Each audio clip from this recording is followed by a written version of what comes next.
Hello students, आज हम chapter अपने 33 है वो स्टार्ट करेंगे, जो कि है मानव में भ्रूणीय परिवर्तन। इससे पहले आपने मानव में निषेचन को पढ़ा है। निषेचन में आपने निषेचन की डेफिनेशन, निषेचन के टाइप्स और निषेचन के स्टेप्स पढ़े हैं। ठीक है, अब अगला आपके टॉपिक है विदलन। विदलन या क्लीवेज और मोरूला। विदलन और क्लीवेज जो अवस्था होती है, जो होती है, ये प्रावस्था ये कब शुरू होती है? जब मानव में निषेचन की क्रिया संपूर्ण हो जाती है, जब उसके बाद ये प्रक्रिया शुरू होती है। इस प्रक्रिया में जैसे कि आपको ये चित्र में दिखाया गया है, ये चित्र है मादा जनन तंत्र का। मादा जनन तंत्र में नीचे की ओर वेजिना और ऊपर की ओर ये पूरा गर्भाशय और ये फैलोपियन ट्यूब। ठीक है, जो मनुष्य में निषेचन की क्रिया होती है वो इस फैलोपियन ट्यूब में संपन्न होती है, जहाँ शुक्राणु और अंडाणु आपस में युग्मित होते हैं। ठीक है, तो विदलन की जो क्रिया है उसमें क्या होता है? जब आपने पढ़ा था निषेचन की क्रिया में अंडोत्सर्ग की क्रिया होती है। अंडोत्सर्ग कौन से दिन होता है? 14वें दिन होता है। तो जब शुक्राणु यहाँ के जुड़ जाते हैं और अंडाणु निकल जाते हैं, तो ये प्रक्रिया फैलोपियन ट्यूब में होती है। जब उसमें क्या होता है? अंडोत्सर्ग हो गया, अंडोत्सर्ग में अंडाणु बाहर आ गया। बाहर आने के बाद आपने उसकी संरचना पढ़ी थी सेकेंडरी उस साइड की, द्वितीय कंडक की कुछ इस प्रकार की होती है। बीच में सेकेंडरी द्वितीय कंडक, सबसे बाहर वाली लेयर कोरोना रेडिएटा और उसके अंदर की ओर जोना पेलिसिडा, जो कि ये संरचना। अब स्टेप बाय स्टेप आज आपको पढ़ना है। अंडोत्सर्ग हो गया, जो कि मादा में जो रज चक्र होता है उसके 14वें दिन ये अंडोत्सर्ग की क्रिया होती है। सबसे पहली स्टेप है अंडोत्सर्ग में अंडाणु बाहर निकला, जिसकी संरचना कुछ इस प्रकार की होती है। अंडोत्सर्ग बाहर निकला। अब सेकंड जो स्टेप है उसकी संरचना इस प्रकार की, ये जो आपको गोले दिखाई दे रहे हैं इनकी स्ट्रक्चर बाहर की ओर अब मैंने आपको बना के समझाई हुई है। ठीक है, अब जो ये अंडाणु बाहर निकला इससे स्पर्म आके जुड़ेंगे। निषेचन की क्रिया में शुक्राणु और अंडाणु आपस में जुड़ते हैं, तभी तो निषेचन की क्रिया होती है। निषेचन की क्रिया होगी तो जो द्वितीय अंडाणु होता है, अंडाणु की संरचना कुछ इस प्रकार की होती है। आपको जो टेल लाइक स्ट्रक्चर दिख रही है वो किसकी है? स्पर्म की है। तो शुक्राणु अंडाणु के पास आकर निषेचन की क्रिया पूरी करेंगे। ठीक है, अब शुक्राणु अंडाणु से आकर जुड़ के किसका निर्माण करता है? युग्मनज का निर्माण करता है। मतलब इसमें निषेचन की क्रिया होगी और निषेचन की क्रिया के बाद आपको इस प्रकार की संरचना दिखाई देगी। ये थर्ड स्टेप है। अब निषेचन की क्रिया होने के बाद, जब निषेचन की क्रिया हो जाती है तब उसमें अब समसूत्री विभाजन होंगे। मतलब कि अब इसमें एक अंडा था, समसूत्री विभाजन हो गए तो इसमें 2 कोशिकाएं बनेगी, 2 सेल बनेगी। 2 में जब समसूत्री विभाजन होगा 4 सेल बनेगी, 4 में फिर समसूत्री विभाजन होगा तो 8 सेल कोशिका बनेगी। ऐसा मतलब इस प्रकार विभाजन होते रहते हैं। 2 से 4, 4 से 8 कोशिका बनती है और 8 से जब 16 कोशिका बनती है, मतलब कि जब 16 कोशिकाएं बन जाती है, 16 सेल्स, उस अवस्था को बोलते हैं मोरूला, जो कि आपके बहुत इम्पोर्टेंट है। मोरूला को हिंदी में आप तूतक भी कहते हैं। ठीक है, जब कोशिकाओं की संख्या 16 हो जाती है तो आपको संरचना किस प्रकार की दिख रही है? एक ठोस अवस्था बनती है, इस अवस्था को बोलते हैं मोरूला। और जो मोरूला निर्माण की क्रिया होती है उसमें जो बाहर वाला जोनो पेलिसुडा का आवरण है वो बना रहता है। ठीक है, तो मोरूला निर्माण की क्रिया को मोरूलेशन या तूतक भवन कहते हैं। जब 16 हो जाती है इस अवस्था को तो बोलते हैं मोरूला या तूतक। और जब तूतक बनता है, जब तक ये जो जोना पेलिसुडा इसका आवरण बना रहता है, मतलब कि हटता नहीं है। तो जब तूतक निर्माण की क्रिया है इसको बोलते हैं मोरूलेशन या तूतक भवन। और ये जो क्रिया है निषेचन होने के बाद 3 दिन में पूरी हो जाती है।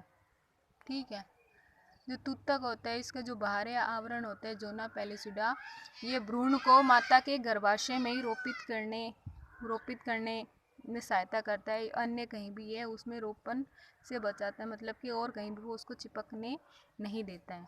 अब तूतक बन गया। तूतक के बाद आपकी अलग से टॉपिक है कोरक भवन या ब्लास्टुलेशन।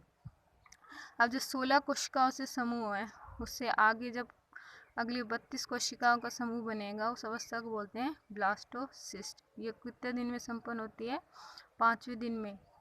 ये डे वाइज डे जब होते हैं, जब निषेचन की क्रिया मनुष्य में होती है, उस हिसाब से ये कोशिकाएं बनती जाती हैं। ठीक है, अब ये जब स्टेप देखा है, पहले निषेचन की क्रिया हुई, ये अंडाणु है, शुक्राणु, निषेचन की क्रिया हुई, 2 कोशिकाओं का समूह बना, 2 से 4, 4 से 8, 8 से 16। तो ये सारी कहाँ हो रही है? फैलोपियन ट्यूब में हो रही है। और ये अंडा निषेचन होने के बाद ये जो सारा जो भ्रूण है वो कहाँ आ रहा है? ये पूरा किसका भाग है? गर्भाशय का। नीचे की ओर वेजिना, ये वाला भाग गर्भाशय, ये अंडाणु, ये फिमरी जिसके द्वारा अंडाणु जुड़े हुए रहते हैं, और ये पूरी क्या है? Fallopian tube.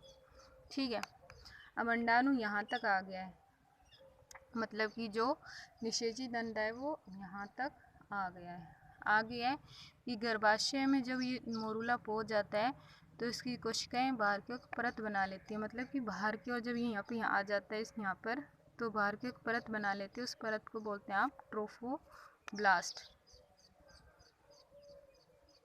ट्रोफोब्लास्ट का परत कब बनती है? ट्रोफोब्लास्ट की परत कब बनती है? जब तूता कहाँ पहुँच जाता है? गर्भाशय में पहुँच जाता है, तो उसके बाहर एक लेयर बन जाती है, उस लेयर को बोलते हैं ट्रोफोप्लास्ट। ट्रोफोप्लास्ट बनने के बाद इसके अंदर एक कैविटी भी बनती है, मतलब कि ये जो कोशिकाएं हैं एक तरफ इकट्ठी हो जाती है और बीच में गुहा का निर्माण होता है। इस गुहा को बोलते हैं कोरक गुहा। कोरक गुहा, कोरक गुहा बन गई। अब क्या होता है कि जैसे जैसे ये कोरक गुहा होती है, इसमें तरल भरा रहता है, तरल की मात्रा बन जाती है, और ये जो पोष कोरक कोशिका होती है, ट्रोफोब्लास्ट कोशिकाएं होती है, वो अत्यंत चपटी हो जाती है। मतलब कि ये ट्रोफोब्लास्ट कोशिका एक तरफ इकट्ठी हो जाती है, बीच में जब गुहा का निर्माण होता है तो ये ट्रोफोब्लास्ट कोशिका एक तरफ इकट्ठी हो जाती है, तो बीच में गुहा का निर्माण होता है, तो इस अवस्था को बोलते हैं आप ब्लास्टोसिस्ट। ठीक है, अब जो ये गर्भाशय यहाँ मतलब निषेचित अंडा यहाँ आ जाता है, गर्भाशय में आने के बाद वो गर्भाशय की भित्ति से चिपक जाता है, और जो भ्रूण है उसके आगे की क्रियाएं होती रहती हैं। आरोपण हो जाता है तो उसके बाद उसमें 3 लेयर बन जाती है, एक्टोडर्म, एंडोडर्म और मेसोडर्म। और जब ब्लास्टुलेशन की क्रिया के बाद निषेचित अंडे में गैस्टुलेशन की क्रिया शुरू होती है। गैस्टुलेशन की क्रिया शुरू होती है। गैस्टुलेशन में एक्टोडर्म, एंडोडर्म और मेसोडर्म की जो लेयर होती है वो पाई जाती है। ठीक है, इससे आपके अगला टॉपिक है जनन स्तरों की भविदेवता या फेट ऑफ जर्मिनल लेयर। उसमें आपको केवल इतना पढ़ना है कि जो मानव भ्रूण होता है उसके फर्स्ट वीक, सेकेंड वीक, ऐसे डे वाइज डे, मतलब जो उसमें ग्रोथ हो रही है, कौन से वीक में कौन से अंग का निर्माण होता है, कौन से महीने में बच्चे में किस अंग का निर्माण हो रहा है, उसके बारे में पढ़ना है। उसको आपको केवल याद करना है। ठीक है, और ये जो आपके टॉपिक है ये थोड़ा समझाने के, तो एक बार इसको वापस से देख लेते हैं। जो मानव में विदलन होता है वो कब शुरू होता है? वो निषेचन के बाद शुरू होता है। विदलन की क्रिया कब होती है मानव में? जब युग्मनज का निर्माण होता है, तो उसमें जब समसूत्री विभाजन होते हैं तब विदलन की क्रिया शुरू होती है। ये मादा जनन तंत्र है।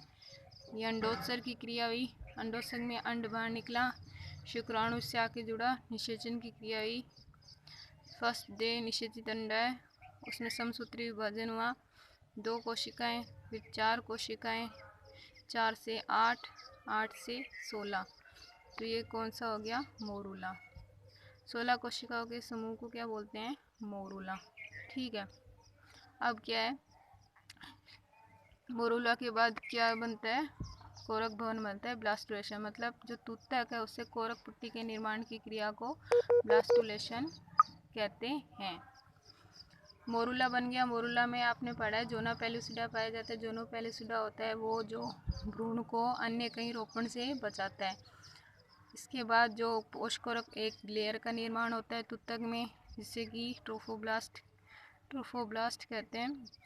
ये जो अंदर की ओर ये आंतरिक कोशिका समूह होती है, इन प्लांटिंग ब्लास्टोसिस्ट होती है, वो एक तरफ इकट्ठी हो जाती है, जिससे बीच में गुहा का निर्माण हो जाता है। इस गुहा को बोलते हैं कोरक गुहा।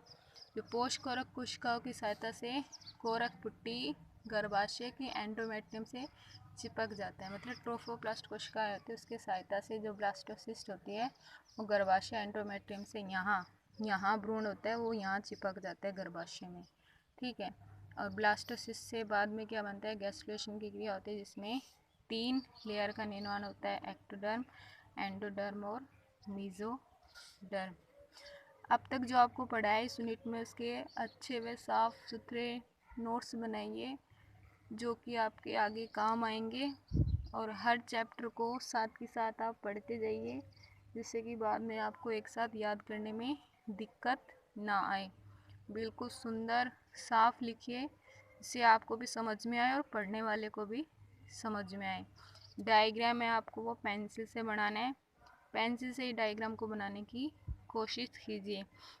इससे पहले आपने जो यूनिट पढ़ी थी मेंडल, वो बिल्कुल अच्छी यूनिट है, उसके मार्क्स भी अच्छे, मतलब ज़्यादा नंबर किया है तो उसको बिल्कुल अच्छे से याद करना है। और इसके बाद है ये भ्रूणीय परिवर्धन, ये भी बहुत ही सरल यूनिट है, थोड़ा सा आपको दिमाग लगाना है, सोचना है और याद करना है।